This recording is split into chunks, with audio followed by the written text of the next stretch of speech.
और मतदाता उसे सील करता है। इस लिफाफे को दूसरे दस्तावेजों के साथ एक बड़े लिफाफे में रखा जाता है और मतदान पेटी में डाल दिया जाता है। यह प्रक्रिया ऐसे हर घर में दोहराई।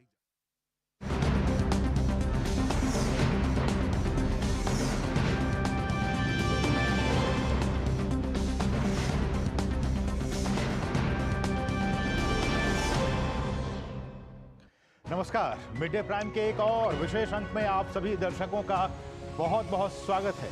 मैं हूं असीम मिश्रा और सबसे पहले शुरुआत करना चाहेंगे हेडलाइंस के साथ। सत्ता के संग्राम में आज महाराष्ट्र के रण में उतरेंगे पीएम मोदी। अमित शाह, जेपी नड्डा ने पश्चिम बंगाल के हुगली में भरे हुंकार। राजनाथ सिंह, हेमंत बिस्व शर्मा और योगी समेत तमाम बीजेपी नेताओं ने भी कसी कमर। मल्लिकार्जुन खड़गे और अखिलेश यादव ने बीजेपी पर बोला हमला।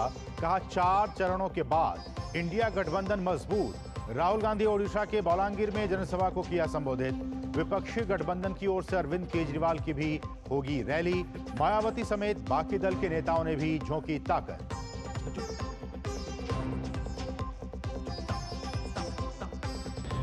भाजपा ने दिल्ली के मुख्यमंत्री अरविंद केजरीवाल के आवास के बाहर किया प्रदर्शन।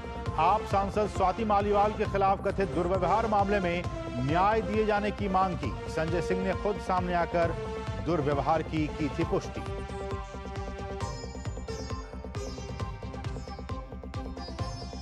राजस्थान के खेतड़ी गांव में हुए खदान हादसे में रेस्क्यू ऑपरेशन में फंसे 14 अधिकारियों को सुरक्षित निकाला गया। एक की मौत। जयपुर के अस्पताल में घायलों का इलाज जारी।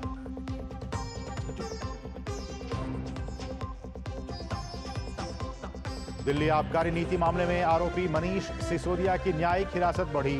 राउल्स एवेन्यू कोर्ट में 30 आरोपी तय करने को लेकर होगी सुनवाई। 30 मई को होगी अगली सुनवाई।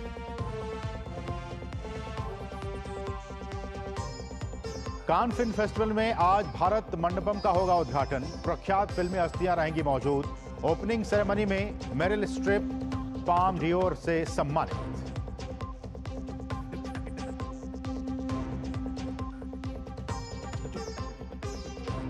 और 2021 में ओलंपिक में गोल्ड जीतने के बाद आज पहली बार घरेलू मैदान में खेलेंगे Neeraj Chopra. Federation cup athletics में भुवनेश्वर के कलिंगा स्टेडियम में होगा मुकाबला।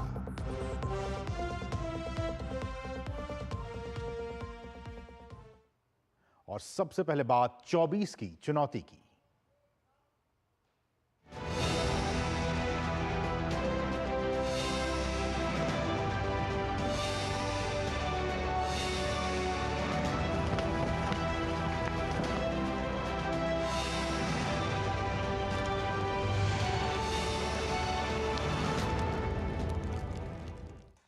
और आपको सीधे लिए चलते हैं महाराष्ट्र, जहां इस वक्त प्रधानमंत्री नरेंद्र मोदी एक चुनावी जनसभा को संबोधित कर रहे हैं। हम आपको आगे लिए चलेंगे, लेकिन आपको दूसरी खबरों से रूबरू करवा दें। लोकसभा चुनाव के लिए 4 चरणों का जो चुनाव प्रचार है वो समाप्त होने के बाद अब 5वें फेज के प्रचार ने धार पकड़ ली है। भाजपा और कांग्रेस समेत तमाम दल प्रचार में पूरी ताकत झोंक रहे हैं। भाजपा की तरफ से सबसे बड़े चेहरे और स्टार प्रचारक पीएम मोदी आज महाराष्ट्र दौरे पर रहेंगे, जहां वो पार्टी उम्मीदवारों के लिए चुनाव प्रचार करेंगे। पीएम मोदी की पहली सभा 3:15 बजे डिंडोरी में होगी। इसके बाद पीएम कल्याण में दूसरी रैली शाम करीब 5:15 बजे उनकी होगी। कल्याण की जनसभा के बाद पीएम मोदी मुंबई उत्तर पूर्व लोकसभा सीट पर प्रचार के लिए रोड शो करेंगे। रोड शो का समय शाम लगभग 6:45 बजे तय किया गया है।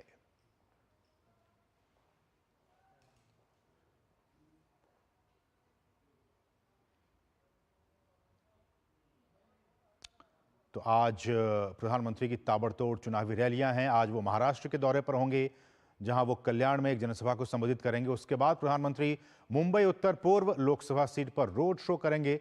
6:45 बजे के आसपास ये रोड शो करेंगे प्रधानमंत्री नरेंद्र मोदी। तो लगातार उनकी धुआंधार चुनावी रैलियां प्रधानमंत्री की महाराष्ट्र में। और इस सब के बीच भाजपा के वरिष्ठ नेता अमित शाह ने पश्चिम बंगाल के हुबली के श्रीरामपुर में एक जनसभा को संबोधित किया। इस दौरान अमित शाह ने परिवारवाद पर जमकर निशाना साधा।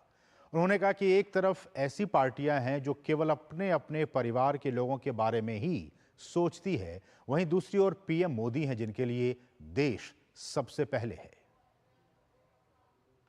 परिवारवादी पार्टियां हैं जिसमें ममता बनर्जी अपने भतीजे को सीएम बनाना चाहती है, शरद पवार अपनी बेटी को मुख्यमंत्री बनाना चाहते हैं, उद्धव ठाकरे अपने बेटे को सीएम बनाना चाहते हैं, स्टालिन अपने बेटे को मुख्यमंत्री बनाना चाहते हैं और सोनिया गांधी राहुल बाबा को पीएम बनाना चाहती है। और दूसरी ओर कौन है? दूसरी ओर गरीब चाय वाले के घर पे जन्मे हुए इस देश के महान नेता नरेंद्र मोदी है। नरेंद्र मोदी। साथ ही साथ अमित शाह ने इंडी गठबंधन के भ्रष्टाचार को लेकर भी जमकर हमला बोला। उन्होंने कहा कि जहां विपक्षी गठबंधन के दलों को भ्रष्टाचार में डूबे हुए हैं, वहीं मुख्यमंत्री और प्रधानमंत्री रहते पीएम मोदी पर एक भी आरोप नहीं लगा है। श्रीरामपुर वालों, आपको तय करना है ये देश किसको देना है। एक और 12 लाख करोड़ के घपले घोटाले भ्रष्टाचार करने वाला ये इंडी अलायंस है और दूसरी ओर सीएम और पीएम रहते हुए 23 साल तक जिस पर 25 पैसे का भी आरोप नहीं लगा, ऐसे नरेंद्र मोदी। केंद्रीय गृह मंत्री अमित शाह का आज बंगाल और ओडिशा में धुआंधार चुनाव प्रचार का कार्यक्रम है। अमित शाह ने पश्चिम बंगाल के हुगली में चुनाव प्रचार की शुरुआत की। उन्होंने सीरमपुर लोकसभा सीट पर ताल ठोक रहे भाजपा के प्रत्याशी के लिए हुगली के मोसाद बाजार में रैली को संबोधित किया। इसके बाद वे ओडिशा के लिए रवाना हो जाएंगे। यहां वो एक चुनावी जनसभा और रोड शो भी करेंगे। अमित शाह अस्का लोकसभा क्षेत्र में चुनावी जनसभा को संबोधित करेंगे।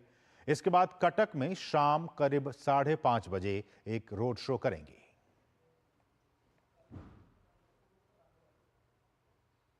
और हमारे साथ हमारे सहयोगी ग्राउंड जीरो से इस वक्त ओडिशा में ही रजनीश त्रिपाठी इस वक्त हमारे साथ मौजूद हैं। रजनीश, आपका बहुत बहुत स्वागत है मिड डे प्राइम में। और सबसे पहले तो यही आपसे जानना चाहेंगे कि आज गृह मंत्री अमित शाह ओडिशा के चुनावी दौरे पर हैं, क्या कुछ तैयारियां बीजेपी की तरफ से, क्योंकि हम जानते हैं कि ओडिशा में लोकसभा के साथ साथ विधानसभा के भी चुनाव हो रहे हैं, किस तरह से बीजेपी की तैयारी है?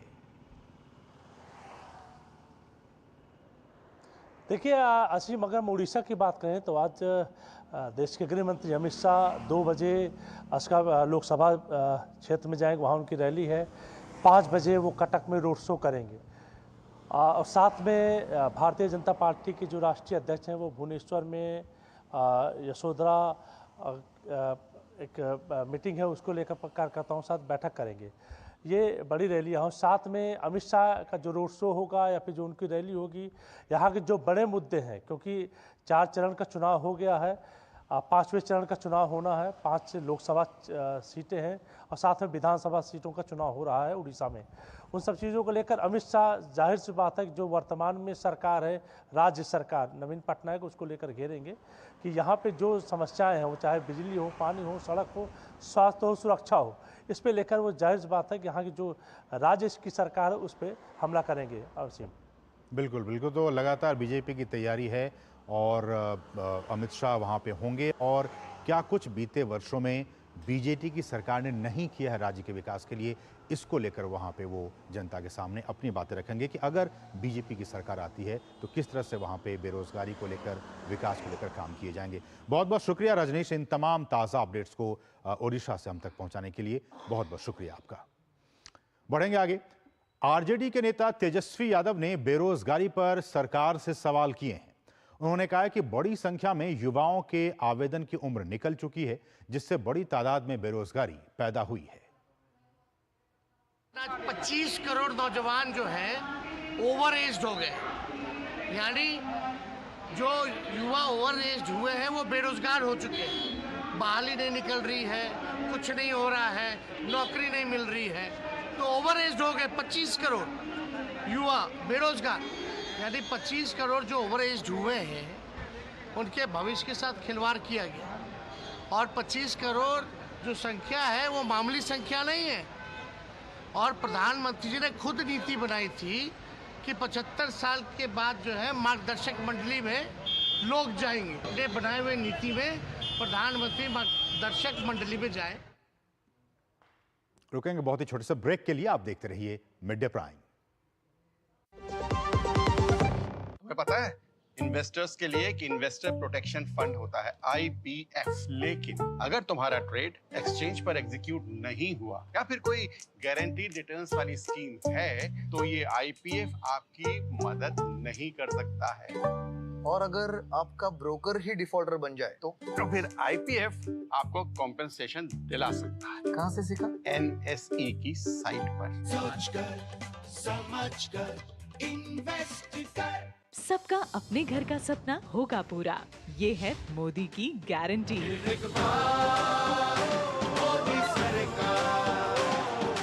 बात जब पीढ़ियों के लिए बनने वाले घर की हो तो जिम्मेदारी बड़ी हो जाती है। गैलेंट समझता है ये जिम्मेदारी। अब डबल M रिब्स के साथ गैलेंट एडवांस TMT रीबार, निर्माण का रियल हीरो। पॉलिसी बाजार से टर्म लाइफ इंश्योरेंस लेने के कुछ साल बाद मेरी वाइफ को कैंसर डायग्नोस हुआ और वो नहीं रही। उनकी कमी तो पूरी नहीं हो सकती और टर्म लाइफ इंश्योरेंस के पैसे से बच्चों की फ्यूचर की चिंता नहीं रही। पॉलिसी बाजार ने क्लेम दिलाने में बहुत सपोर्ट किया। पॉलिसी बाजार पे 1 करोड़ का टर्म लाइफ इंश्योरेंस सिर्फ 470 रुपए महीने से शुरू। और ब्रेक के बाद आपका फिर से स्वागत है। बढ़ेंगे आगे। लखनऊ में समाजवादी पार्टी और कांग्रेस ने संयुक्त प्रेस कॉन्फ्रेंस की। कांग्रेस के राष्ट्रीय अध्यक्ष मल्लिकार्जुन खड़गे ने कहा कि 4 चरणों के चुनाव में इंडी गठबंधन मजबूत स्थिति में है। साथ ही उन्होंने कहा कि ये चुनाव संविधान और लोकतंत्र बचाने का चुनाव है। ये 2 विचारधाराओं के बीच का चुनाव है। अभी तक 4 चरण के चुनाव पूरा हो चुके हैं। इंडिया गठबंधन मजबूत स्थिति में है।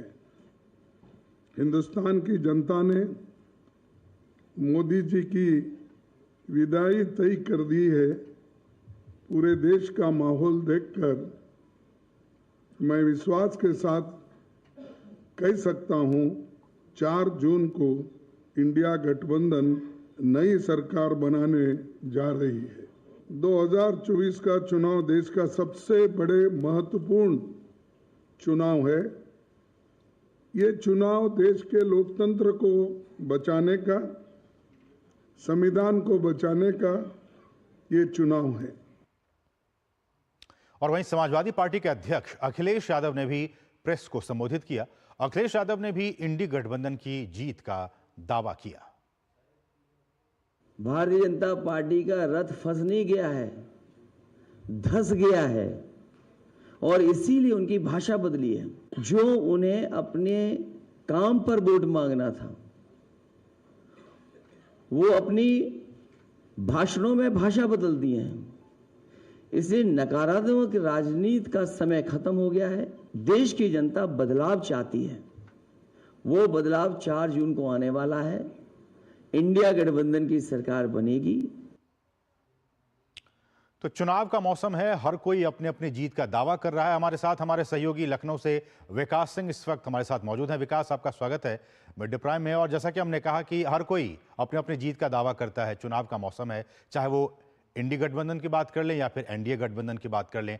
आज जब प्रेस कॉन्फ्रेंस वहां पे हुई, किस तरह की बातें निकलकर सामने आई और जो दावे किए जा रहे हैं इंडी गठबंधन की तरफ से, इन दावों में चूंकि आप ग्राउंड जीरो पे मौजूद हैं, कितनी सच्चाई है? देखिए, उत्तर प्रदेश में चुनाव बिल्कुल सरगर्मी है यहाँ पर। और जब 4 चरण के चुनाव समाप्त हो चुके हैं, 5वां चरण है। आज राजधानी लखनऊ में विपक्षी गठबंधन की जो प्रेस कॉन्फ्रेंस होती है, इसमें हमने देखा कि कांग्रेस की तरफ से मल्लिकार्जुन खड़गे जो उनके अध्यक्ष हैं, जो उन्होंने तमाम सारी बातें कही। सबसे बड़ी बात है कांग्रेस पार्टी के लिए अपना अस्तित्व बचाए रखने की। उत्तर प्रदेश में 2019 के चुनाव में मात्र 1 सीट पर कांग्रेस जीत दर्ज करती है और उसके बाद विधानसभा चुनाव में जो उनका हश्र होता है, उसके बाद साफ अंदाजा लगाया जा सकता था कि पार्टी कहां है। जबकि 2022 के चुनाव में प्रियंका गांधी स्वयं यहां पर प्रभारी थी, जो उनकी स्टार कैंपेनर भी है, इस बार भी स्टार प्रचारक है और पूरे देश में मेहनत कर रही है। रायबरेली और अमेठी जो 5वें चरण में वहां पे लगातार मेहनत कर रही हैं। उसके बावजूद भी, इतनी मेहनत के बावजूद भी जब उनके परिणाम नहीं आए, तब जाकर एक बार फिर से पुनः वो समाजवादी पार्टी की गोद में जाकर बैठ जाती है। इतनी बड़ी पार्टी जब देश में कहती है राष्ट्रीय स्तर की पार्टी है, देश में जो है कह रहे हैं दशकों तक सत्ता में रही है, उसके बाद मात्र 17 सीटों पर उत्तर प्रदेश में जब चुनाव लड़ती है तो कहीं ना कहीं उनका कार्यकर्ता मायूस होता है और उस मायूस कार्यकर्ता को समझाने बुझाने के लिए बातें कही जाती हैं। और एक बड़ी बात है उत्तर प्रदेश में खासतौर से जो विपक्षी गठबंधन की तरफ से कही जा रही है, जातियों की ओर ले जाने की कोशिश की जा रही है। इनका ये कहना है कि जनगणना, जातीय जनगणना की बात कह रहे हैं, तमाम सारी चीजें होती हैं, लेकिन दो बड़ी बातें होती हैं। असीम, आपको बता दें कि जब व्यक्ति देश के लिए काम करता है या अपनी जाति के लिए काम करता है, ये बहुत ही महत्वपूर्ण चीज है। जब हम देश को आगे बढ़ाने की बात करते हैं, देश में ये सारे मुद्दे हैं जनता के बीच में इस समय कि आप जो है कह रहे हैं किस तरीके से राष्ट्र को आगे बढ़ा सकते हैं, राष्ट्र के लिए क्या कुछ कर सकते हैं, राष्ट्र कैसे आगे बढ़ेगा। जब राष्ट्र आगे बढ़ेगा, समाज आगे बढ़ेगा तो व्यक्ति भी आगे बढ़ेगा। लेकिन इनका पैरामीटर थोड़ा दूसरी तरीका है कि जातियों पर आधारित करके व्यक्ति तक ले जाना चाह रहे हैं कि पहले व्यक्ति, उसके बाद समाज, फिर उसके बाद देश। ये सब चीजें जनता निर्धारित करेगी किस तरीके से रहेगा। तमाम सारे इन्होंने बातें कहे क्योंकि अपने अस्तित्व की तलाश एक बार फिर से इन्हें करनी है। समाजवादी पार्टी भी जो 5 सीटें पाई थी पिछले 2019 के चुनाव में, इस बार उनके क्या परिणाम रहेंगे, किस तरीके से रहेगा। जबकि उस बार उन्होंने बहुजन समाज पार्टी के साथ गठबंधन किया था, जो एक देखा जाए कि जातीय समीकरण का एक बड़ा व्यापक चेहरा था जो है कह रहे हैं। लेकिन उसके बावजूद भी मात्र 5 सीटें ही पाना, इस बार क्या वो अपने परिवार तक ही सीमित रह पाएंगे। हमने देखा जिस तरीके से लगातार बदलाव पे टिकट बदलाव समाजवादी पार्टी की तरफ से किए गए, अंतिम दिनों तक किए गए। उसके बाद जब बात आती है यादव की, तो यादव के नाम पर सिर्फ यादव परिवार ही इनका नजर आता है। ये सारी बातें जनता के बीच में है, जनता देख रही है, जनता समझ रही है क्या कुछ मुद्दे हैं। अब कौन किसकी लड़ाई लड़ रहा है ये तो जनता देख रही है और उसके बाद जनता तो परिणाम देगी ही देगी, जो हम देखेंगे 4 जून को। लेकिन राजनीतिक बहुत गर्मागर्म है उत्तर प्रदेश। बिल्कुल विकास, आपने इन नेताओं के, इन पार्टियों की जो चुनावी गणित है और खासकर चुनावी गणित में जो जातिगत समीकरण है उनको बहुत ही खासा ध्यान रखते हैं और आपने इनकी तरफ इशारा भी किया। लेकिन मेरा सवाल कि चाहे वो 2014 का चुनाव हो या फिर 2019 का चुनाव हो, अब तीसरा 2024 का चुनाव, इन तीनों ही चुनावों में खासकर हमने देखा है कि जब भी चुनाव का वक्त आता है, खासकर बीजेपी एनडीए की तरफ से जो एक मुद्दा उठाया जाता है वो विकास, विकास और विकास। चाहे वो सुदूर उत्तर पूर्व की बात हो, दक्षिण भारत की बात हो, पश्चिम भारत की बात हो, बीजेपी के एजेंडे में विकास है कि हम विकास के रथ पर ही सवार होकर इस पूरे देश को आगे बढ़ाना चाहते हैं। लेकिन आपने इंडी गठबंधन का जिक्र किया, आपने समाजवादी पार्टी का जिक्र किया, किस तरह से ये जो पार्टियां हैं और खासकर उत्तर प्रदेश जैसे राज्य में, यहाँ ये अभी भी 2 चुनाव से सीख नहीं लेने के बावजूद भी ये लोग अभी भी जातिगत समीकरणों में ही उलझे हुए हैं, विकास की बात नहीं कर रहे हैं। जी, इसके पीछे लगातार हम देख रहे हैं अखिलेश यादव प्रयोग बहुत ज्यादा किए उन्होंने उत्तर प्रदेश की राजनीति में। जब मुलायम सिंह ने 2012 में अखिलेश यादव को सत्ता सौंपी थी, उसके बाद आने के बाद लगातार अखिलेश यादव की तरफ से नए नए प्रयोग करते रहे। 17 में वो कांग्रेस पार्टी के साथ जाते हैं, उसके बाद 19 में वो मायावती के साथ जाते हैं, बहुजन समाज पार्टी के साथ जाते हैं और फिर तुरंत ही अलग हो जाते हैं। और उसके बाद 22 में वो छोटे गठबंधनों को लेकर एक राजनीति करना चाहते हैं, उसमें भी उनके निराशा हाथ आती है। और सबसे बड़ी बात, क्योंकि ये पार्टियां हमेशा इनकी नीति रही है राष्ट्र को आगे बढ़ाने की न रही। समाजवादी पार्टी क्षेत्रीय पार्टी है, उनके तमाम तरीके के मुद्दे होते हैं जो जमीनी स्तर के लोकल के मुद्दे होते हैं, जातीय स्तर पर हो और तमाम सारी चीजें होती हैं। लेकिन जो राष्ट्रीय पार्टियां होती हैं, भारतीय जनता पार्टी, किसी एक व्यक्ति, किसी एक जात विशेष से कोई बात नहीं होती, पूरे बात होती है राष्ट्र की, राष्ट्र के विकास की, सर्वांगीण विकास की बात होती है। मतलब कि जो सबसे कमजोर आदमी है और पूरे समाज को सर्वव्यापक किस तरीके से विकास हो रहा है। हमने देखा उत्तर प्रदेश की पहचान बदलने पे जो काम किया गया, पूर्वांचल की जिस तरीके से पहचान थी वहां पर विकास पहुंचे, एक्सप्रेस पहुंचे, इंडस्ट्रीज पहुंच रही है। बुंदेलखंड की बात कहते हैं अति पिछड़ा, उसके बाद वहां पर जिस तरह डिफेंस इंडस्ट्रियल कॉरिडोर है। और सबसे बड़ी बात उत्तर प्रदेश में रही, जो सबसे बड़ा मुद्दा है इस समय हम कहा जाए तो कानून व्यवस्था की चुनौती का। उत्तर प्रदेश की हर महिला के लिए हमने बात जो की है, उसके लिए सबसे महत्वपूर्ण हो जाता है उत्तर प्रदेश में सामाजिक सुरक्षा। महिलाएं अब जिस तरीके से खुलकर कह रही हैं कि हम रात तक निकल सकते हैं, रात को आते जाते हैं, वो माहौल पहले कभी नहीं था उत्तर प्रदेश में। तो सबसे बड़े अगर मुद्दे की बात की जाए तो उत्तर प्रदेश में उत्तर प्रदेश का विकास और कानून व्यवस्था वही सबसे बड़ा मुद्दा बन के ही रहेगा। क्योंकि हम देखा ये लोग पार्टी इसलिए नहीं उठाती है क्योंकि उस समय कानून व्यवस्था की स्थिति उतनी बेहतर नहीं थी। तमाम सारे सवालिया निशान उठते थे, महिलाओं के साथ जो होता था वो सब देखते हैं, वो सब सबकी यादों में है। बिल्कुल। ऐसा विकास, एक और सवाल कि आपने कहा कि इंडी गठबंधन की प्रेस कॉन्फ्रेंस हुई, वहां पे तमाम लीडर्स मौजूद थे, लेकिन इस गठबंधन में आम आदमी पार्टी भी है। आम आदमी पार्टी के नेता क्या वहां पे थे? क्योंकि अरविंद केजरीवाल कहा जा रहा है कि वो शामिल नहीं हुए इस प्रेस कॉन्फ्रेंस में, इस मीटिंग में। जी, वैसे तो अगर देखा जाए उत्तर प्रदेश की राजनीति में आम आदमी पार्टी का कोई खासा असर नहीं होता है। लेकिन जो आप पार्टी की जो है अरविंद केजरीवाल, उनकी संभावना आज नहीं थी। वो कल आ रहे हैं, शायद लखनऊ उनका कार्यक्रम होगा। आज उनकी कोई यहाँ पर नहीं थी, मौजूदगी नहीं थी उनकी तरफ से। तमाम सारे हम देख रहे हैं गठबंधन में उनके नेता आते हैं, लेकिन उत्तर प्रदेश की राजनीति में अभी तक आम आदमी पार्टी ने कोई ऐसी नई छाप छोड़ी है कि ये कहा जा सके कि उनके सहारे यहाँ पे उनकी बैसाखी लेकर समाजवादी पार्टी कुछ आगे बढ़ सके। बिल्कुल बिल्कुल, बहुत बहुत शुक्रिया विकास। इन तमाम ताज़ा अपडेट्स को लखनऊ से हम तक पहुंचाने के लिए आपका बहुत बहुत शुक्रिया। बढ़ेंगे आगे और बात करेंगे अब फिलहाल 24 की चुनौती में फिलहाल इतना ही।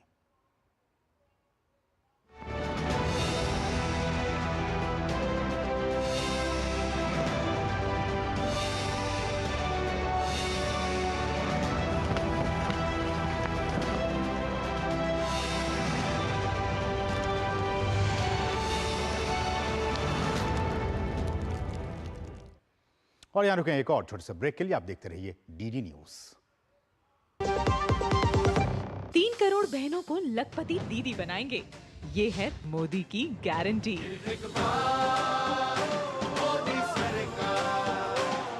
बात जब पीढ़ियों के लिए बनने वाले घर की हो तो जिम्मेदारी बड़ी हो जाती है। गैलेंट समझता है ये जिम्मेदारी। अब डबल एम रिब्स के साथ गैलेंट एडवांस टीएमटी रीबार, निर्माण का रियल हीरो।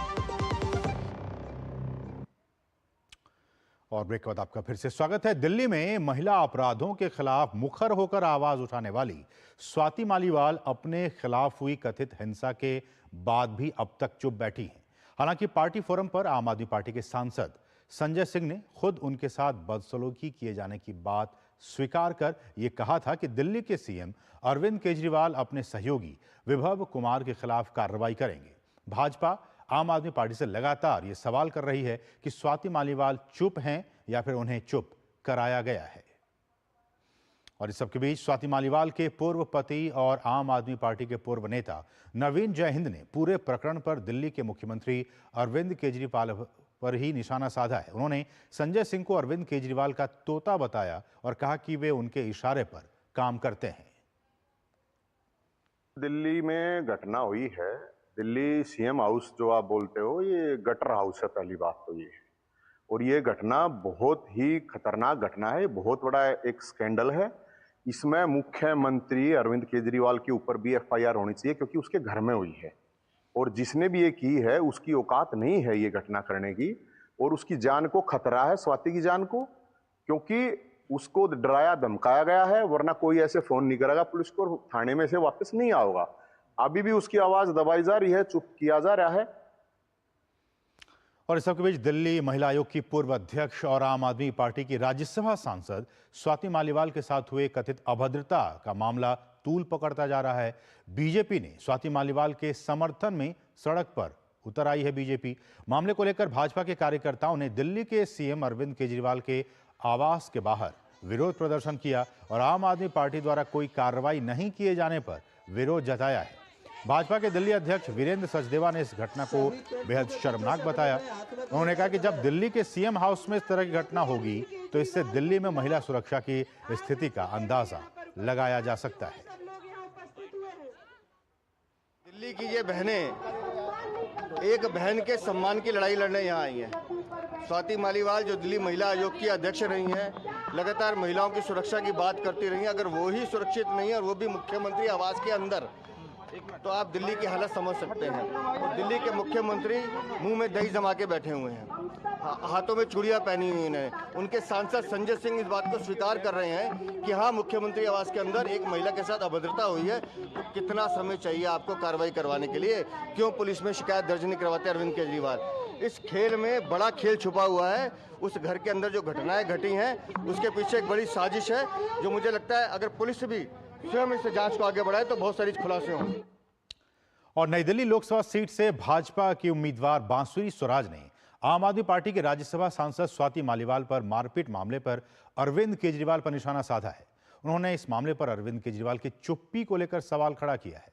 बांसुरी स्वराज ने कहा है कि अगर अरविंद केजरीवाल अपने आवास पर अपनी ही पार्टी की महिला सांसद की सुरक्षा सुनिश्चित नहीं कर सकते हैं तो दिल्ली की महिलाओं की सुरक्षा वो कैसे सुनिश्चित करेंगे? माननीय मुख्यमंत्री अरविंद केजरीवाल जी अभी भी आकर क्यों नहीं बोल रहे हैं इस पर? और अभी तक आम आदमी पार्टी ने केवल निंदा करी है, अरविंद केजरीवाल जी ने अभी कोई कार्रवाई क्यों नहीं करी? माननीय मुख्यमंत्री अरविंद केजरीवाल जी यदि अपनी ही पार्टी के एक कार्यकर्ता, अपनी ही पार्टी की एक महिला सांसद की सुरक्षा सुनिश्चित नहीं कर सकते अपने ही आवास पे, तो वो दिल्ली की महिलाओं की सुरक्षा क्या सुनिश्चित करेंगे? हमारे सहयोगी तापस भट्टाचार्य ग्राउंड जीरो पे मौजूद हैं, लगातार इस खबर को वो ट्रैक कर रहे हैं। तापस, हम आपसे जानना चाहेंगे कि अब तक न सिर्फ अरविंद केजरीवाल की तरफ से कोई बयान नहीं आया है, बल्कि स्वाति मालीवाल भी अब तक चुप हैं। क्या आपको लगता है कारण क्या है, क्यों नहीं ये लोग बोल रहे हैं, चाहे वो सीएम हो या फिर स्वाति मालीवाल? आपको याद होगा कि एक फ़ोन आया था स्वाति मालीवाल के, जब वो स्वाति मालीवाल पुलिस स्टेशन में पहुंची थी तो उनके पास एक फ़ोन आया था कि आप वापस आ जाइए।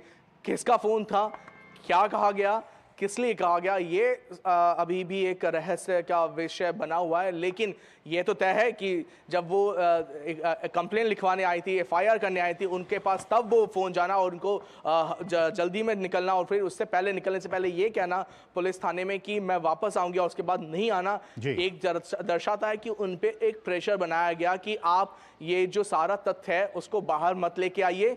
क्यों? क्योंकि यहाँ पे शायद कहीं ना कहीं दिल्ली के जो सीएम है अरविंद केजरीवाल, वो शायद लिप्त है। अभी अभी दिल्ली सीएम जो है एक जेल से छूट के आए हैं, एक और बार जेल जाने की शायद उनकी मंशा नहीं है, और इसी वजह से शायद इस तरीके के जो प्रेशर पॉइंट बनाए जा रहे हैं, जिनके साथ ये जिन्होंने ये स्वाति मालीवाल के साथ ये एक अभद्र व्यवहार किया है, वो जो उनके पीएस है, वो जो कथित जो अभद्र व्यवहार है और जो उनके पीएस है, वो एक तरह से कहा जाता है कि अरविंद केजरीवाल जो सीएम, दिल्ली के सीएम है, उनके राइट हैंड की तरह उनको यूज किया जाता है, वो उनके राइट हैंड है। तो अगर कहीं ये मामला हुआ है, जो कि संजय सिंह ने खुद ये कहा कि ऐसा हुआ है, तो कहीं ना कहीं दिल्ली सीएम की कहीं ना कहीं उसमें रही होगी एक कोई ना कोई हाथ, और यही वजह है कि शायद उसको अपने आप में ये लोग बचाने की कोशिश करें। लेकिन एक बहुत अहम चीज़ है, आप सोचिए दिल्ली सीएम के घर के बाहर इस तरीके की घटना होना क्या दर्शाता है कि दिल्ली में शायद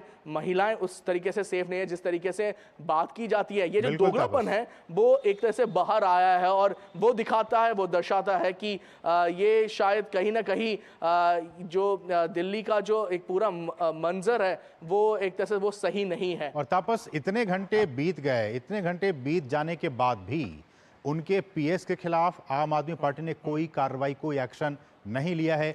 इसको लेकर भी लोग बातें कर रहे हैं, बीजेपी बात कर रही है कि क्यों नहीं उनके खिलाफ एक्शन लिया गया अभी तक। इसमें सिर्फ बीजेपी नहीं, पूरा देश ये बात कर रहा है। देखिए, सोमवार का दिन था और आज बुधवार हो गया है। 3 दिन जाने के बाद आप समझ सकते हैं कि कोई डिसीजन नहीं लिया जा रहा। आज इनफैक्ट जब मैंने बात की दिल्ली बीजेपी के प्रेसिडेंट वीरेंद्र सचदेवा जी से, उन्होंने कहा कि दिल्ली पुलिस को सुमोटो कॉग्निजेंस लेना चाहिए, वो खुद उनको आगे आना चाहिए कि इस तरीके की अगर घटना हुई है और अगर एनसीडब्ल्यू के पास ये बात कही गई है और ये संजय सिंह खुद कह रहे हैं एक प्रेस वार्ता में, तो क्या उनको खुद से आगे आके इस पे एक डिसीजन नहीं लेना चाहिए? और क्या हमारी जो महिलाएं हैं उनको उनको एक मिलना नहीं चाहिए इसके खिलाफ जो जा रहे हैं? और कहीं ना कहीं ये जो औरतें, मैं आपको बता सकता हूँ कि बहुत लंबे बहुत ज़्यादा देर तक यहाँ पे बहुत सी महिलाएं थी। एक महिला अभी भी है यहाँ पे, क्लियर हुआ। आपका नाम क्या है मैम? मेरा नाम निर्मल कोटनाला है, मैं बिंदापुर मंडल से महिला मोर्चा अध्यक्ष हूँ जी। आप यहाँ पे, आप बहुत सारे लोग, मैं आपको बताना चाहूंगा कि यहाँ पे बहुत भारी मात्रा में लोग आए थे। गर्मी का माहौल है, गर्मी 40 डिग्री के ऊपर थी, लेकिन फिर भी लोग यहाँ पे आए थे अपना जो रुष्ट आक्रोश है वो दर्ज कराने के लिए। आप लोगों की मांग उस टाइम पे क्या थी? देखिए, हमारी मांग यही है, चाहे मैं भारतीय जनता पार्टी को रिप्रेजेंट कर रही हूँ, चाहे मैं मोदी की सिपाही हूँ, लेकिन एक बहन बहन ही होती है, उसका सम्मान ऐसा नहीं कि जो इज्जत मेरी बेटी को चाहिए वही इज्जत दूसरी की बेटी को मिलना चाहिए। और इसी मुहिम में हमारी बहन प्रेमलता महिला मोर्चा अध्यक्ष के नेतृत्व में हम लोग यहाँ पे भारी संख्या में आ रखे हैं। हमारी ये दर्द है, जब ये अपनी बहन को ही, अपने एक परिवार की एक टीम को ही वो समझ नहीं पा रहे हैं और बाहर ये 1000 रुपए की रेवड़ियां दे रहे हैं। जी। मैं आपको ये एक इंटरेस्टिंग चीज बताना चाहूंगा, ये एक बहुत बड़ी चीज है कि आपकी ही टीम के हैं, ये वही स्वाति मालीवाल है जो उनके साथ कंधे से कंधा मिला के चलती थी। लेकिन अब शायद ऐसा कुछ हुआ है आम आदमी पार्टी के अंदर कि शायद जो हम बार बार कहते हैं डेमोक्रेसी है, डेमोक्रेटिक पार्टी होती है, शायद वो डेमोक्रेसी बची नहीं पार्टी के अंदर। स्वाति मालीवाल जब पुलिस स्टेशन गई तो फॉर्मल कंप्लेन क्यों नहीं लॉन्च की, इस पे क्या कहेंगी?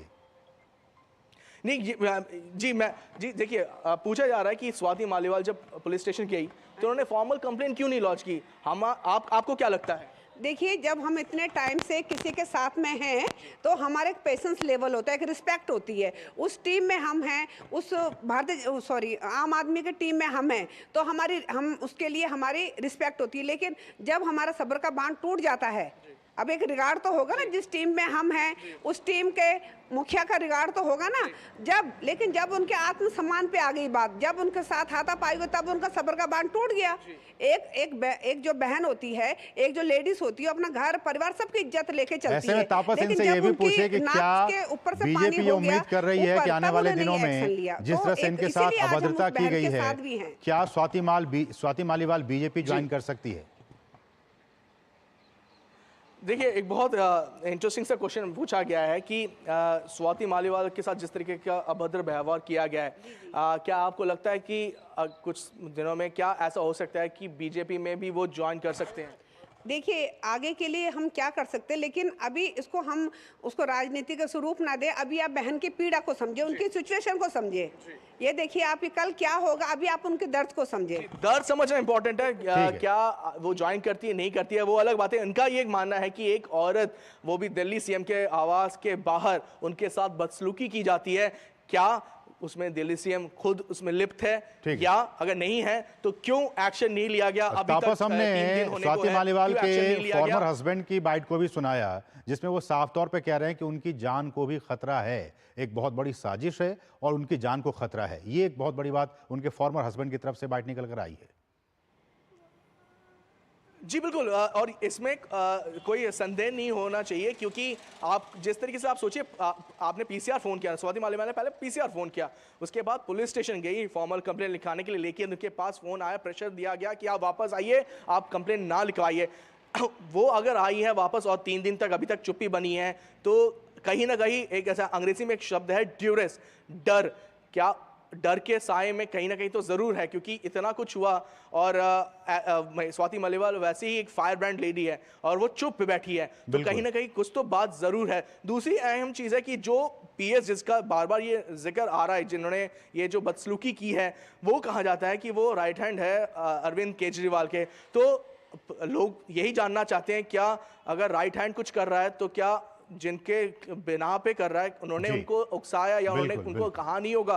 पहली बात। दूसरी चीज, ये जो आदमी जिनकी बात मैं कर रहा हूं, इनका नाम 2-3 घोटालों में भी आया है। मैं आपको बताऊं कि ईडी एनफोर्समेंट डायरेक्टर ने भी इनसे बात की थी जब ये शराब का जो पूरा घोटाला निकल के आया था, मनी लॉन्ड्रिंग के जब बात हुई तो उसमें भी इनका नाम आया था। तो कहीं ना कहीं ये जो इंसान जिनकी हम बार बार बात कर रहे हैं, जो पीएस है, ये इन सब चीजों में बहुत ज्यादा लिप्त पाए गए हैं। और अगर ये बात खुल के आती है, अगर बाहर आती है, तो शायद इनके साथ उनके आकाओं पे भी गाज गिर सकती है। तो शायद कहीं ना कहीं इसी वजह से इस मामले को ढकने की और दबाने की कोशिश की जा रही है। चलिए, बहुत बहुत शुक्रिया तापस, इन तमाम ताज़ा अपडेट्स को हम तक पहुंचाने के लिए। तो इंतजार रहेगा कि स्वाति मालीवाल कब आती है पब्लिकली और क्या कुछ उनके साथ हुआ वो बताती है पब्लिक के सामने में। बढ़ेंगे आगे, और दिल्ली आबकारी नीति में भ्रष्टाचार के मामले में तिहाड़ जेल में बंद दिल्ली के पूर्व उप मुख्यमंत्री मनीष सिसोदिया की न्यायिक हिरासत बढ़ा दी गई है। अब राउज एवेन्यू कोर्ट 30 मई को आरोप तय करने को लेकर सुनवाई करेगा, जबकि दिल्ली हाईकोर्ट इस मामले में 24 मई को सुनवाई करेगा।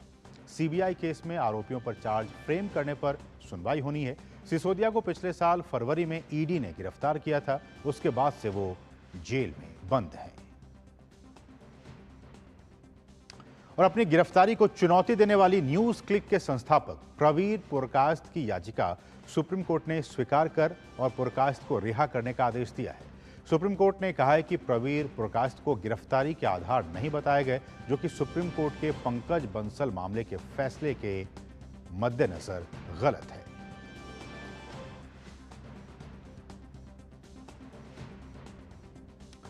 चंडीगढ़ में मौसम विभाग के वैज्ञानिक अजय कुमार सिंह ने बताया कि 16 से 18 तारीख तक पंजाब और हरियाणा के कुछ इलाकों में हीट वेव की संभावना है। हमने 16-17 के लिए येलो अलर्ट और 18 के लिए ऑरेंज अलर्ट जारी किया है। पंजाब के दक्षिण पश्चिम जिले जैसे बठिंडा, वहीं हरियाणा के गुरुग्राम और हिसार में 18 मई को भीषण हीट वेव की संभावना है। अगले 5 से 7 दिनों के भीतर बारिश की कोई उम्मीद नहीं है। 16, 17, 18 मतलब 16 तारीख से हीट वेव के कंडीशंस जो है आपको पंजाब, हरियाणा और चंडीगढ़ के कुछ एक पार्ट्स में आपको ऑब्जर्व किए जाने शुरू हो जाएंगे। 17 को इसकी इंटेंसिटी और भी बढ़ जाएगी और 18 तारीख को आपको सीवियर हीट वेव के भी कंडीशंस ऑब्जर्व किए जा सकते हैं।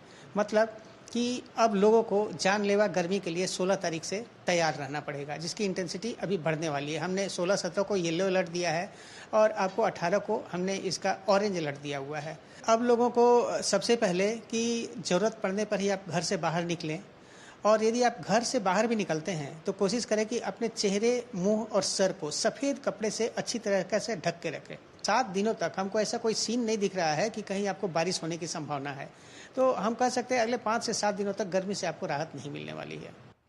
तो पंजाब और हरियाणा के लोग सतर्क रहें क्योंकि भयंकर गर्मी हीट वेव वहां पे पड़ने वाली है। बढ़ेंगे आगे। राजस्थान के खेतड़ी गांव में हुए खदान हादसे में मुख्य सतर्कता अधिकारी उपेंद्र पांडे की मौत हो गई है। बाकी 14 लोग खदान से सुरक्षित निकाल लिए गए हैं। सभी फंसे हुए लोगों को एक एक करके बाहर निकाला गया। हालांकि हादसे में एक अफसर की मौत हो गई। इस दौरान बाहर निकाले गए लोगों को मौके पर ही मौजूद डॉक्टरों द्वारा प्राथमिक उपचार किया गया। घटना की जानकारी मिलने के बाद रेस्क्यू टीम की ओर से फंसे हुए लोगों तक खाना और दवाइयां पहुंचाई गई थी। इस बीच खान मंत्रालय के सचिव ने कहा है कि इस हादसे की जांच कराई जाएगी।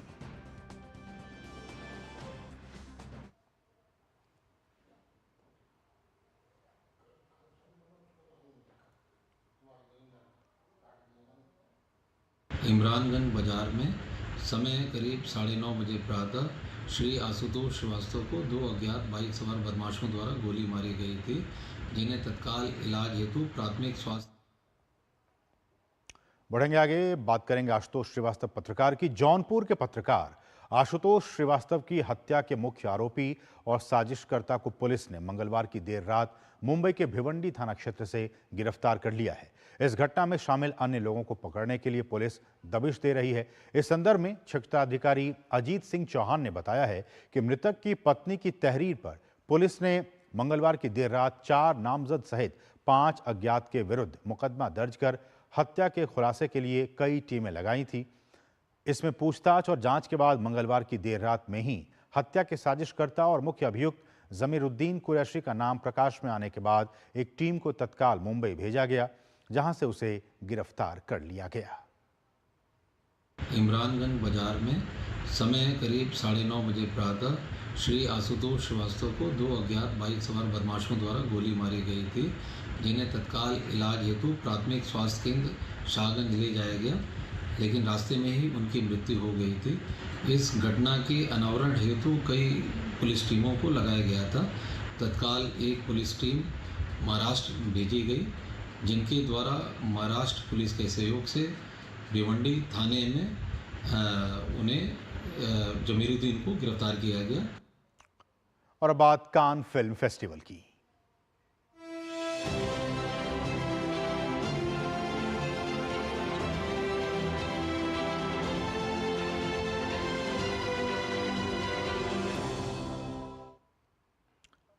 सतहत्तरवां कान फिल्मोत्सव में आज भारत मंडप का उद्घाटन प्रख्यात फिल्मी हस्तियों की मौजूदगी में किया जाएगा। कान में भारत मंडप भारतीय फिल्म समुदाय के लिए विभिन्न गतिविधियों में शामिल होने के लिए एक मंच के तौर पर काम करता है, जिसमें उत्पादन कार्य में सहयोग को बढ़ावा देना, क्यूरेटेड ज्ञान सत्र, वितरण सौदे कराना, स्क्रिप्ट की सुविधा, B2B बैठकें और दुनिया भर के प्रमुख मनोरंजन और मीडिया कर्मियों के साथ नेटवर्किंग शामिल है।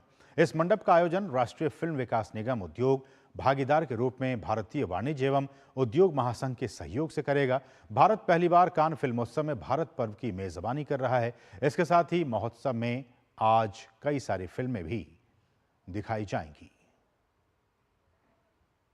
और प्रतिष्ठित कान फिल्म फेस्टिवल में भारतीय पवेलियन की धूम है। यहां फिल्म प्रोड्यूसर, डायरेक्टर और अभिनेत्री तृप्ति भोईर की हिंदी फिल्म पारो का 20 तारीख को पोस्टर और ट्रेलर रिलीज होने जा रहा है।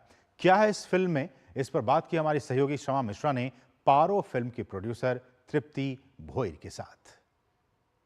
प्रतिष्ठित कान फिल्म महोत्सव की शुरुआत हो चुकी है और भारत पवेलियन में लगातार बातचीत हो रही है, डिस्कशंस हो रहे हैं फिल्म निर्माताओं के बीच। और ऐसी ही एक मूवी है जिसकी पोस्टर ट्रेलर रिलीज होने जा रही है। फिल्म मेकर, एक्टर, प्रोड्यूसर तृप्ति भोयर हमारे साथ हैं। उनसे बात करते हैं। तृप्ति जी, थोड़ा बताएं क्या है ये फिल्म? ये फिल्म हिंदी में है और इसके पहले मैंने 6 फिल्में एज अ प्रोड्यूसर की थी और एज अ एक्टर की थी। तो मैंने इसके पहले 6 फिल्में मराठी में की थी as a producer, as a actor, और ये मेरी पहली हिंदी फिल्म है जिसका नाम है। आपको सीधे ले चलते हैं। इस वक्त बीजेपी की तरफ से एक बहुत ही महत्वपूर्ण प्रेस कॉन्फ्रेंस हो रही है, आइए सीधे रुक करते हैं। और इस बात को माना भी जा रहा है अगले दिन संजय सिंह द्वारा। तो आप सोचिए दिल्ली की महिलाएं इस निकम्मी सरकार से क्या उम्मीद रख सकती हैं।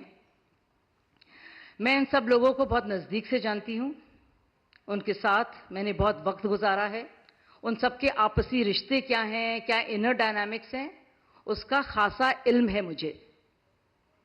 और साथियों, ये जो गंदगी आप देख रहे हैं, अब मैं उसके बारे में पूरी तरह से परिचित रही हूं, इसीलिए मैंने वहां से जाने का मन बनाया। इस बात की व्याख्या मैंने कई बार अलग अलग इंटरव्यूज में भी की है। और आप लोग भी अब देख रहे हैं क्या असली चेहरा है, क्या चरित्र है आम आदमी पार्टी का और खुद सुल्तान साहब का। और एक और जरूरी सवाल केजरीवाल जी से मैं पूछना चाहती हूं कि भाई आपके सीएम आवास में क्या कुछ होता रहता है? कैसे सुल्तान साहब आप हैं, लाट साहब आप हैं कि एक बार नहीं कई बार इस मारपीट के आरोप लगते हैं और संजीदा तौर से लगते हैं। और यही नहीं, अमानतुल्लाह और प्रकाश जारवाल जैसे लोगों को चार्जशीट भी किया जाता है। ये मैं बात कर रही हूं 2018 की, जब अंशु प्रकाश जी के साथ हाथापाई हुई थी, जो मुख्य सचिव थे, चीफ सेक्रेटरी थे दिल्ली के। अब सवाल और भी हैं, क्या ऐसे कुछ आपसी रिश्तों में दरार आई है जिसकी वजह से ये हो रहा है?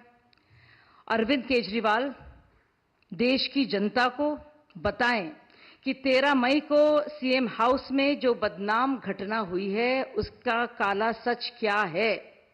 पिछले 48 घंटे से महिलाएं अरविंद केजरीवाल से यही सवाल पूछ रही हैं और सभी सवाल पूछ रहे हैं कि सीएम हाउस में आखिरकार एक महिला के साथ मार पिटाई कैसी हुई। यह अलग बात है कि वो मौजूदा तौर में सांसद हैं और उनकी पुरानी सहयोगी हैं और करीबी हैं। अभी तक अरविंद केजरीवाल, सुल्तान साहब चुप्पी क्यों साधे हैं? अरविंद केजरीवाल ने विभव कुमार पर क्या कार्रवाई की है? क्या विभव कुमार ने केजरीवाल जी के कहने पर स्वाति मालीवाल के साथ मारपीट की और इसलिए केजरीवाल विभव कुमार के खिलाफ कार्रवाई करने से बच रहे हैं? क्या वो महफूज हैं स्वाति मालीवाल? क्या उन्हें चुप रहने के लिए धमकाया जा रहा है? अभी तक पुलिस में इस घटना को लेकर कोई एफआईआर दर्ज क्यों नहीं हुई? क्या सीएम हाउस में एक महिला सांसद के साथ मारपीट के लिए मुख्यमंत्री केजरीवाल को जिम्मेदार नहीं ठहराना चाहिए? क्या है उनके नैतिकता के तकाजे? सोनी मिश्रा को आपको नाम याद होगा।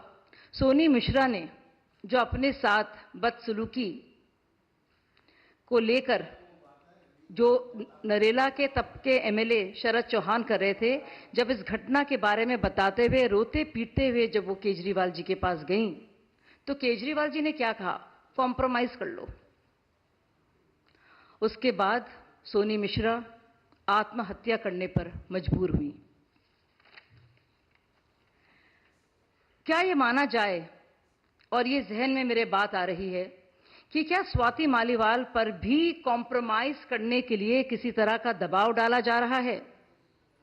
आज इंडी गठबंधन में जब कांग्रेस अध्यक्ष मल्लिकार्जुन खड़गे से पूछा जाता है स्वाति मालीवाल जी के बारे में, तो वो कन्नी काट लेते हैं, चुप्पी साध लेते हैं।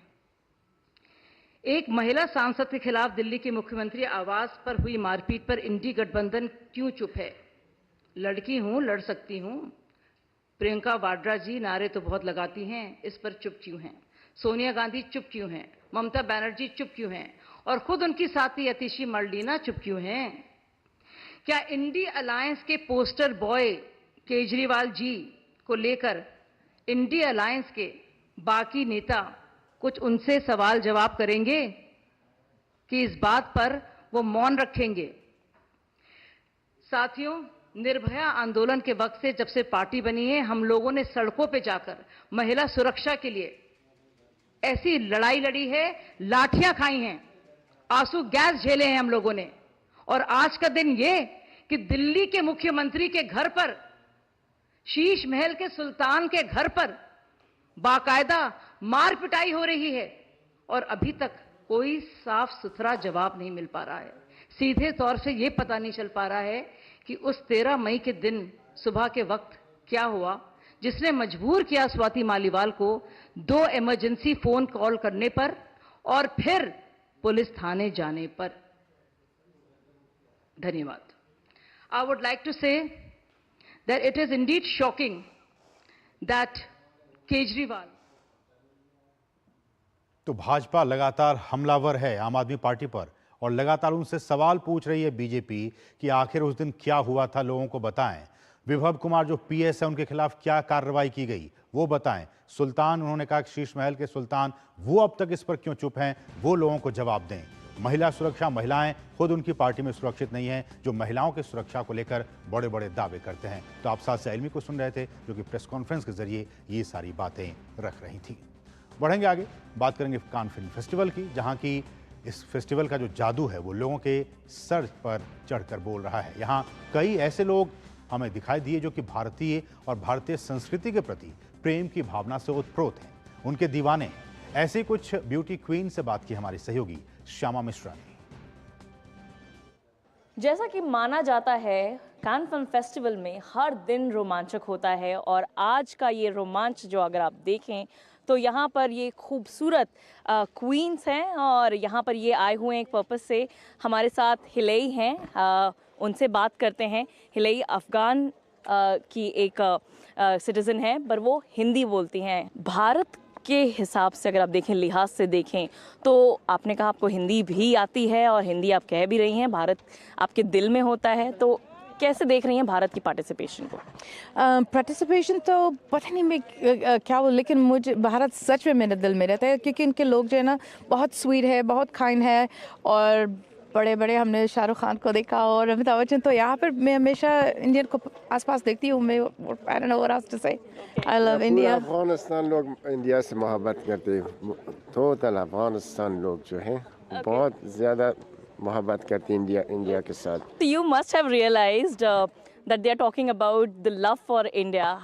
How do you see India and what would you say for India? I love India. That's it. Yes, I have always wanted to visit. I have never been, but I am fascinated and enjoy the culture as well as the food. My favorite. All right, okay. What are your thoughts on India and how fond are you of India? I love the Indian culture and I'm a very big fan of meditation. I know that India is all about peace, love, meditation, striving forward and accomplishing dreams and desires. And I just want to be like Dalai Lama. तो यहाँ ये एक जरिया है queen बनने का और जिस तरीके से हिलेई भी कह रही थी, एक अर्ज कर रही थी कि महिलाओं को भारत में भी, पूरे विश्व में भी, कि वो आगे आएं, अप्लाई करें ताकि वो भी फ्यूचर क्वीन बन सके। कैमरा पर्सन किशन चंद के साथ Shyama Mishra, DD news, can, France. बढ़ेंगे आगे। देश के स्मार्टफोन बाजार में साल 2024 की पहली तिमाही के दौरान 3.4 करोड़ स्मार्टफोन की बिक्री हुई है। पिछले साल की तुलना में इसमें 11.5% का इजाफा हुआ है। इंटरनेशनल डेटा कॉरपोरेशन के world wide quarterly mobile phone tracker में ये जानकारी दी गई है। वहीं भारत से आईफोन का निर्यात 2023-24 में दोगुना होकर 12.1 अरब डॉलर पर पहुंच गया। ये लगभग 100% की वृद्धि को दर्शाता है। वित्त वर्ष 2023-24 में भारत से स्मार्टफोन का कुल निर्यात बढ़कर 16.5 अरब डॉलर हो गया। इससे पिछले वित्त वर्ष में 12 अरब अमेरिकी डॉलर था। व्यापार आसूचना मंच ट्रेड विजन ने बताया है कि इससे पिछले वित्त वर्ष में यह आंकड़ा 6.27 अरब अमेरिकी डॉलर था। ट्रेड विजन LLC ने कहा है कि इन आंकड़ों से पता चलता है कि भारत अब एप्पल की वैश्विक आपूर्ति श्रृंखला में अहम भूमिका निभा रहा है। ट्रेड विजन LLC की उपाध्यक्ष मोनिका ओबेरॉय ने बताया है कि भारत सरकार की PLI योजना जैसी पहल ने एप्पल जैसी कंपनियों को स्थानीय विनिर्माण में निवेश करने के लिए प्रोत्साहित किया है। अमेरिकी बाजार में भारत में बने आईफोन की उपस्थिति लगातार बढ़ रही है। उधर देश से निर्यात होने वाले तमाम सामानों में इलेक्ट्रॉनिक्स का निर्यात एक पायदान ऊपर चढ़कर 5वें स्थान पर पहुंच गया है। पिछले वित्त वर्ष में 29.1 अरब डॉलर का इलेक्ट्रॉनिक्स निर्यात हुआ। वाणिज्य विभाग के मुताबिक इलेक्ट्रॉनिक्स का निर्यात वित्त वर्ष 2022-23 के $23.6 से करीब 24% बढ़ा है। शीर्ष 10 श्रेणियों में इसका निर्यात सबसे तेजी से बढ़ा है। और अब खेल जगत की खबरें। हमारे साथ हमारे सहयोगी सुचित्रा इस वक्त स्टूडियो में मौजूद हैं। सुचित्रा, नमस्कार। नमस्कार सीम। शुरुआत करते हैं नीरज चोपड़ा से जुड़ी खबर के साथ। भारतीय एथलीट नीरज चोपड़ा 2021 के बाद पहली बार भारत में किसी घरेलू टूर्नामेंट में प्रतिस्पर्धा करेंगे। उन्होंने साल 2022 और 2023 में भारत में प्रतिस्पर्धा नहीं की थी क्योंकि वे ट्रेनिंग कर रहे थे। नीरज के साथ ही आज पेरिस ओलंपिक का कोटा हासिल कर चुके थ्रोअर किशोर जैना भी होंगे। दोनों एथलीट सीधे फाइनल्स में भाग लेंगे। बात करते हैं इंडियन प्रीमियर लीग की। इंडियन प्रीमियर लीग में आज राजस्थान रॉयल्स का सामना पंजाब किंग्स से होगा। दोनों टीमें गुवाहाटी के बारसापारा क्रिकेट स्टेडियम में भिड़ेंगी। मौजूदा सीजन में राजस्थान का सफर शानदार रहा है। राजस्थान की टीम अब तक खेले गए 12 मैच में से 8 में जीत दर्ज करके 16 अंक के साथ दूसरे स्थान पर काबिज है। वहीं दूसरी ओर पंजाब किंग्स की टीम 12 में से 4 मुकाबले जीतकर पहले ही एलिमिनेट हो चुकी है। आज के मैच में राजस्थान की टीम जीत के साथ प्लेऑफ में जगह बनाने में कोई कसर नहीं छोड़ना चाहेगी। वहीं पंजाब किंग्स की कोशिश जीत के साथ अपना सम्मान बचाने की होगी। बात कल खेले गए मुकाबले की। इंडियन प्रीमियर लीग में कल खेले गए मैच में दिल्ली कैपिटल्स ने लखनऊ सुपर जायंट्स को 19 रन से हरा दिया। इस जीत के साथ ही दिल्ली की टीम 14 अंक के साथ अभी भी प्लेऑफ की रेस में बनी हुई है।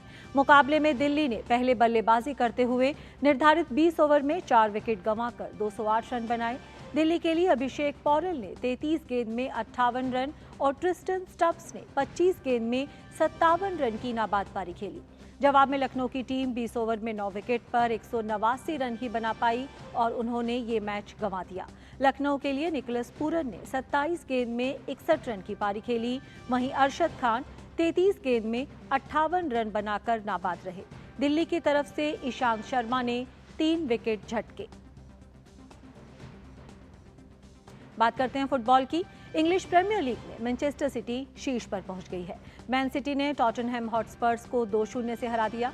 टीम के लिए दोनों गोल अर्लिंग हालांड ने किए। इस जीत के साथ ही सिटी ईपीएल चैंपियन बनने से सिर्फ एक जीत दूर है। मैन सिटी लगातार चौथी बार ईपीएल जीतने की कोशिश में लगी हुई है। बात टेनिस की। दुनिया की नंबर 1 टेनिस खिलाड़ी और शीर्ष वरीयता प्राप्त इगा श्वांतेक ने इटालियन ओपन के सेमीफाइनल में जगह बना ली है। श्वांतेक ने क्वार्टर फाइनल में अमेरिका की मैडिसन कीज को शिकस्त दी।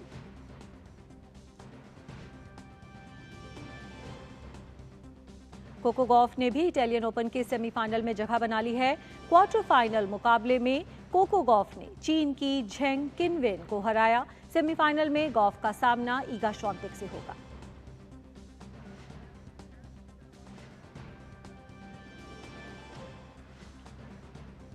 और फिलहाल सीधे रुख करते हैं रायबरेली का, जहां प्रियंका गांधी एक रैली को संबोधित कर रही हैं। सुंदर है, देश आगे बढ़ रहा है, अर्थव्यवस्था मजबूत हो रही है, सब खुशहाल है। आपको तो हंसते मुस्कुराते किसान दिखते हैं टीवी पे, है कि नहीं? मोदी जी ने देखो कितना किया है। 70 सालों में जो काम कांग्रेस में नहीं किया वो 10 सालों में इन्होंने कर लिया। यही दिखता है ना, दिखता है, क्योंकि सारे खरबपतियों की टीवी के चैनल हैं। खरबपतियों ने खरीद रखे हैं पिछले 10 सालों में सारे। तो आपको सच्चाई भी नहीं दिखती। सच्चाई जो है ना वो आपके जीवन में है। आपके जीवन में तरक्की नहीं हुई है। सच्चाई मेरी बहनें हैं जो दुकान से कुछ खरीद नहीं पा रही हैं। सच्चाई वो किसान है जो दिन रात पसीना बहा रहा है, अपने बेटे को शिक्षित करने के लिए कर्ज लेना पड़ रहा है। सच्चाई वो बच्चा है जो मेहनत करके पढ़ाई कर रहा है, ट्यूशन कर रहा है, सब कर रहा है, लेकिन फिर भी उसको रोजगार नहीं मिल रहा है। ये सच्चाई है। अब अगर सरकार की सही नीयत होती तो आपकी समस्याओं को हल करने का काम होता। अब कांग्रेस पार्टी की हमारी सरकार है कर्नाटका में, तेलंगाना में और हिमाचल में। तीन प्रदेशों में हमारी सरकार है। अब कर्नाटका में बहने, हमने एक योजना हम लाए हैं कि हर गरीब परिवार में जो सबसे बड़ी बहन है, सबसे बड़ी महिला है, उसके खाते में 2000 रुपए हर महीने हम डलवा रहे हैं ताकि आपकी मदद हो जाए। ये जो महंगाई है इससे राहत मिल जाए। कर्नाटका में मेरी बहनें सारी मुफ्त जा रही हैं, बस की यात्रा पूरे प्रदेश में मुफ्त है। मतलब तीर्थ यात्रा पे जा रही हैं, मायके जा रही हैं, अपनी सहेलियों से मिलने जा रही हैं, अपने रिश्तेदारों से मिलने जा रही हैं, एक पैसा नहीं देना पड़ता। राजस्थान में हमारी सरकार थी, वहां हम ये योजना लाए थे कि 25 लाख का स्वास्थ्य बीमा मिलेगा।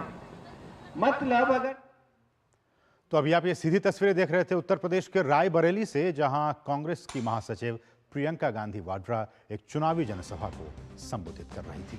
बढ़ेंगे आगे और बात करेंगे पाकिस्तान की। जी हां, भारी संकट से जूझ रहे पाकिस्तान को कंगाली से उबारने के लिए यहां की सभी सरकारी कंपनियों को बेचा जा रहा है। पाकिस्तान के पीएम शहबाज शरीफ ने कंगाली से देश को निकालने के लिए ये बड़ा ऐलान किया है। उन्होंने कहा है कि सभी सरकारी कंपनियों का प्राइवेटाइजेशन किया जाएगा। पाकिस्तान ने घाटे में चल रही पाकिस्तान इंटरनेशनल एयरलाइंस सहित अपने अधिकांश सरकारी कंपनियों का निजीकरण करने का ऐलान किया है। शहबाज शरीफ ने कहा है कि सरकार का काम कारोबार करना नहीं है, बल्कि व्यापार और निवेश के लिए अनुकूल माहौल बनाना है। पाकिस्तान के पीएम ने इस फैसले पर अमल करने के लिए सभी मंत्रालयों से जरूरी कदम उठाते हुए सहयोग करने का निर्देश दिया है।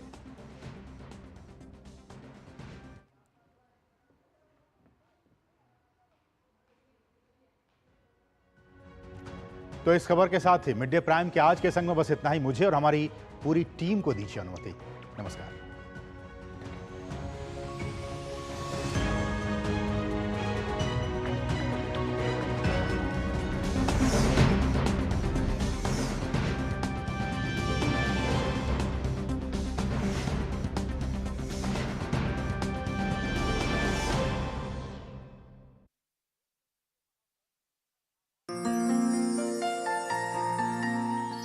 At ISRO, we are striving to reach the sun. On voting day, many people don't come out to vote because the sun is harsh. Is it correct? Should we take our nation, our duties so lightly? Ask yourself. We as scientists are committed to fostering the scientific temper. We have always aimed to achieve more than what may be expected of us. We have accomplished more with less. We don't ask why or how, but rather why not. If you consider our country as a spacecraft, then your vote becomes the propelling force behind it. Your vote is your way as well as mine of ensuring that we focus on advancing knowledge, technology and progress. It is through voting that we let those who aspire to lead us know what we value and what our priorities are. Let us strive to make our voices heard. What an opportunity, what a right and privilege. 5 minutes every 5 years for our nation. It's doable, isn't it? Let's vote with pride. My vote, my voice.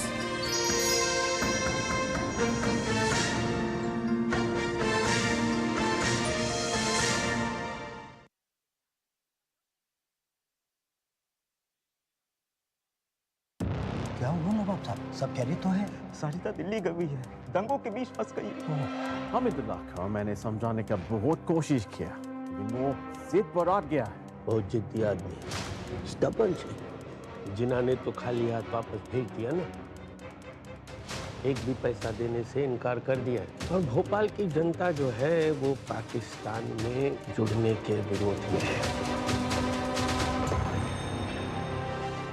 Sardar the game changer हर रविवार प्रातः 11:30 बजे और पुनः प्रसारण रात 10 बजे सिर्फ DD national पर।